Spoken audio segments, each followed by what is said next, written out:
6-minute podcast. Business, study, life. Okay, so ready to dive in. Today we're going deep on how we form beliefs. All those mental traps we can fall into. Yeah, should be fun. Yeah, we're dissecting this piece. 5 reasons why what we believe is probably not true. Catchy title. I like it. Right. So by the end of this, you'll be a pro at spotting these pitfalls and hopefully, dodging them. Yeah, and a lot of these pitfalls, that they aren't super obvious. It's not like we're purposely trying to trick ourselves. Yeah, no, for sure. Our brains just like to take shortcuts sometimes. Exactly. And what this first pitfall is all about, they call it the principle of least effort.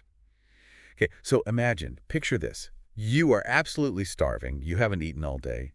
You raid the pantry. Are you really going to carefully inspect every single item, check the expiration dates, all that? No way, right? I'm grabbing the first thing I see. Exactly. You're grabbing the closest snack, even if it's a little bit stale. Exactly. And it's the same with information, isn't it? Yeah. It is. You hit the nail on the head. Our minds, they tend to grab onto that first explanation, that first piece of information that comes our way. It's like that stale snack. We just go with it. And so we could be missing out on a way better snack. Right. Like a more accurate, more interesting perspective. Absolutely. Think about it. What if instead of just accepting that first answer, what if we went searching for more? Right. What if we sought out different viewpoints, different takes on the same idea? You get a full buffet of perspectives. I love that. Yeah, exactly. You'd be amazed at the understanding you could build.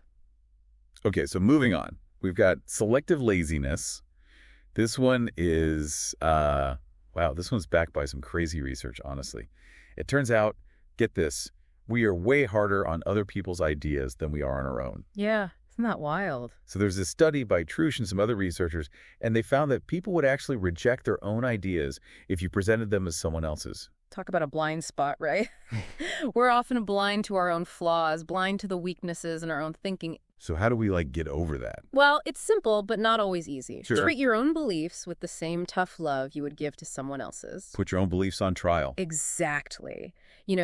Really interrogate them, look for weak points, poke holes in your own arguments. It's like flipping the script, instead of automatically defending yourself. Okay, yeah. I like that. Be your own toughest critic. Exactly. And that's really what continuous learning is all about, right? Growing and evolving. It's not about clinging to rigid beliefs. Right? Yeah. It's about being willing to change your mind. Love that. Yes. All right, next up, belief perseverance. Mm. Now, this one uses a great metaphor. They actually describe our belief system as a tower of dishes, right? So you picture this tall, wobbly tower. Very carefully balanced. Exactly. And if you pull out even one plate, the whole thing could come crashing down. Mm-hmm. So I guess, that's kind of how it feels to change a belief, right? Our whole worldview is at stake. Yeah, there's a strong emotional component tied to this one. We wrap our beliefs up in our identity, our sense of self. So when someone challenges those beliefs, it feels like they're attacking us personally. Yeah, that makes a lot of sense. But if clinging to these outdated beliefs, if that's holding us back, then what? How do we change without, feeling like our world's going to explode? I think it starts with shifting how we define being right. Maybe being right isn't about holding onto these static beliefs forever. Maybe it's more about, always learning, always growing, refining your understanding. Yeah, be okay with being wrong sometimes. Exactly. It's about the journey, not just the destination. Okay, I like that. Let's talk causal reductionism. This is a big one.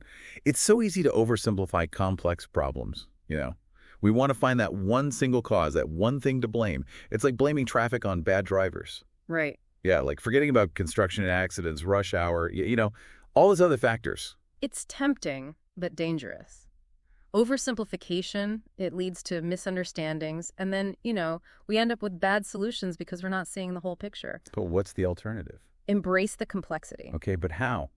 How do we do that? The source suggests a really simple but powerful linguistic shift. Instead of saying the only cause of, try saying one cause of. Oh, that's interesting. Yeah, it's subtle, but it opens up your thinking. It makes you consider other possibilities, other factors. That's like acknowledging the nuances. Exactly. Okay. So we've gone through a lot here. It seems like there's a common thread running through all these pitfalls, right? Definitely. Our ego. The source even says it straight up. The greatest enemy of truth is our own ego. It's so true. When we get too caught up in defending our own viewpoint, our own perspective, it's like we put on these blinders. Right, yeah. We can't see clearly. It's like trying to look through a window, but all you're focused on is your own reflection. You can't see past it. Wow. Yeah, that's such a great analogy. So how do we move past that ego? Move past that reflection? Cultivate intellectual humility. Admit that you don't know everything. Be open to learning from others. Be open to changing your mind. Yeah, especially from people we disagree with, right? Especially from them. That's where the real growth happens. So much good stuff here. As we wrap up, I just want to remind everyone, just being aware of these pitfalls, that's a huge win already. It's not about being a perfect critical thinker all the time. It's about awareness. Catch yourself when you fall into these traps. And remember, those beliefs you're holding on to so tightly, maybe give them a second look. After everything we've talked about today, what if challenging those beliefs could lead you to a whole new level of understanding? That's a great question to think about. Thanks so much. Thank you. This was great. Keep exploring, everyone. Keep questioning. Keep learning. Couldn't have said it better myself. That's the beauty of it all. Absolutely. 6-Minute Podcast.